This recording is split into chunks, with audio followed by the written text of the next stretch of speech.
Bueno, y hoy también vamos a hablar de sonidos, Antonio, porque no sé si a ti te pasa, pero hay quienes necesitan todo el silencio del mundo para concentrarse o para estudiar, pero también hay otras personas a las que les ayuda un poco de ruido. Esos sonidos reciben el nombre de sonidos marrones.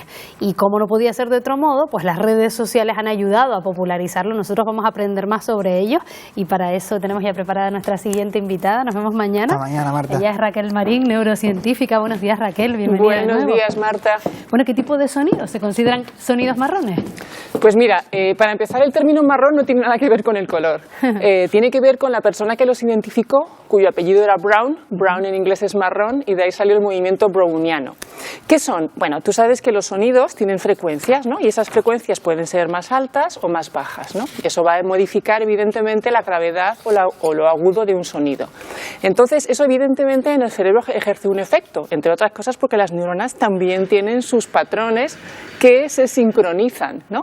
De alguna manera, cuando tienes tus neuronas más sincronizadas, vas a conseguir una mejor concentración, actividad o relajación dependiendo del tipo de onda. Cuando las ondas son de baja frecuencia, entonces estamos más relajados. Cuando las ondas son de alta frecuencia, estamos más activos.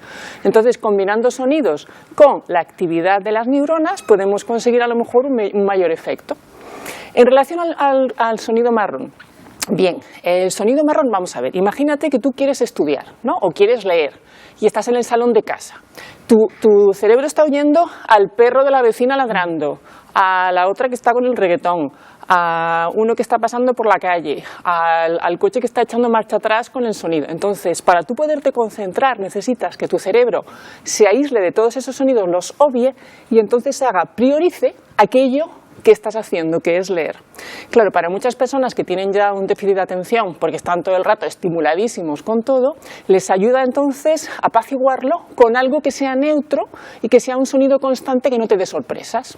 Puede ser desde el sonido de un secador de pelo, imagínate qué monótono. Que no es precisamente suave tampoco. No, pero lo que te permite entonces es que tu cerebro diga, vale, el umbral, exacto, el umbral base es ese sonido. Entonces es lo que te permite es que por encima de ese sonido pues no te estimules. Imagínate la factura de la luz, Raquel. Con el secador ahí todo el día. Secador, puede ser la lavadora. Bueno, la lavadora hace programas y hace cambios, no podría ser. Pero mira que se utiliza también para las personas con hiperacusia. Porque una persona con hiperacusia tiene a lo mejor una sensibilidad terrible a un sonido, por ejemplo, a la voz femenina, que tiene como tonos más agudos, ¿no? Entonces, con la hiperacusia consigues que ese sonido marrón estabilice tus ondas, ¿no? Pero hay otros tipos de colores en los sonidos, ¿no? Lo que pasa es que el sonido marrón ahora se ha puesto de moda, pues seguramente, como dices, ¿no? Por el tema de las redes. Que siempre ayudan. Las redes, ¿no? Pero está para dormir. Para dormir el sonido marrón, bueno, depende de las personas, va a venir mejor o peor. Porque, a ver, ¿qué hace el sonido marrón? Digamos que de los sonidos que tienes alrededor, el perro, la vecina o lo que sea, te los pone todos como un poquito más al mismo nivel, por decirlo así. Mientras que tienes otros sonidos, por ejemplo, el sonido blanco. ¿A ti te pasa que cuando te vas a algún sitio de vacaciones el sonido del mar te altera? Porque hay personas que a lo mejor duermen en un sitio pues, de campo y cuando llegan a un sitio de mar, en la costa, un apartamento que alquilas en verano, ese sonido del mar al principio dices, no puedo, sí, o sea, toda la noche, ¿no? Que no pueden, es verdad. Claro. Y sin embargo pasa al revés. Una persona que viva en la costa, cuando se va a un sitio de campo en el que se oye el gallito y la vaquita, dice, no, yo necesito mis olas, ¿no? O ese demasiado silencio a veces tampoco, exacto, hay personas a las que tampoco gusta, exacto, ¿no? Ese es el ruido blanco. El ruido blanco, como verás, no te amortigua todos los ruidos, sino que lo que hace es priorizarte aquel que quieres oír. Por ejemplo, si tu cerebro quiere, en el momento de dormir, lo que quieres es evidentemente sentirte en paz, que no haya peligro, que no haya una sensación de alerta. Si tú estás acostumbrada a oír las olas por la noche, que tú te vayas a un sitio de campo, necesitas las olas, con lo cual tu cerebro hasta que no oiga las olas no va a decir no estoy tranquilo, no estoy en paz, puede haber peligro, ¿no? Entonces te estimulas. Curiosamente, el silencio total puede no servir para algunas personas. Así que al final depende de cada persona. Luego Correcto. Está en medio ese sonido, por ejemplo, de una cascada, de una fuente, ¿no? Que tienden a ser relajantes y, bueno, no sé si para todo el mundo, pero exactamente, igual no para todo el mundo, ¿no? Porque tú te ponte a hacer la siesta debajo de una cascada como Dios manda y eso tiene sonido, ¿no? Por ejemplo, también se usa, si una persona tiene un cachorrito, ¿no? Adquiere un cachorrito de perro, ¿no? El cachorrito está acostumbrado a dormir al lado del bum, bum, bum, bum del corazón de su madre. Muchas veces, al principio, para acostumbrarlo a dormir, ¿qué hace? Recuperar ese ruido blanco. porque el corazón de la madre es un ruido blanco, ¿no? Ting, ting. ¿Qué haces? Pues lo pones con un despertador o algo que estimule esa sensación de estoy en paz, ¿no? Y eso ayuda muchas veces a que el cachorrito por la noche no esté llorando hasta que se acostumbre, ¿no? al nuevo hogar, etcétera, ¿no? Entonces, como verás, los sonidos se pueden usar para un montón de cosas. El que tú decías, que muchas veces usa la gente en plan relajante, que también se aconseja para dormir, es el sonido rosa. Que ese tampoco es como el marrón, que te hace un poquito que todos parezcan por igual, sino sería como el, ¿sabes? Como una cosa como tenue. Evidentemente la frecuencia es distinta, ¿no? El más grave es el marrón. Es el secador o un motor, un aspirador, etcétera, ¿no? El blanco es un poquito más alto de frecuencia porque lo hace, ¿no? Imagínate un corazón, pum, pum, pum. Y luego tienes otros que son como entre medias, pero que te hacen como un... y luego baja la cadencia. Y suele ser una especie de terapia, por ejemplo, para ese porcentaje de la población, se calcula que entre un 10 y un 15 ha tenido acúfenos alguna vez, ese pitido que puede estar generado por situaciones de estrés, a veces de manera constante. Me imagino lo que puede ser vivir constantemente con ese sonido metido en el oído, ¿no? ¿Puede ayudarles?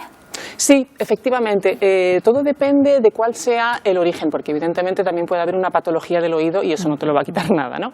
Pero sí puede ayudar bastante. Imagínate una persona que ha estado trabajando en una refinería o en algo que utilice muchas máquinas, ¿no? Entonces tu umbral de atención está muy alto, porque si tú estás todo el día en unos decibelios enormes, ¿no? Por tu trabajo o lo que sea, estás expuesto constantemente a estos altos decibelios, tu umbral basal de decibelios es altísimo, con lo cual cuando vuelves a lo mejor, imagínate, te jubilas y tienes un estado de bajo silencio, entonces muchas veces está ya interiorizado ese ruido terrible y te cuesta pues evidentemente tu calidad de vida a todos los niveles, ¿no?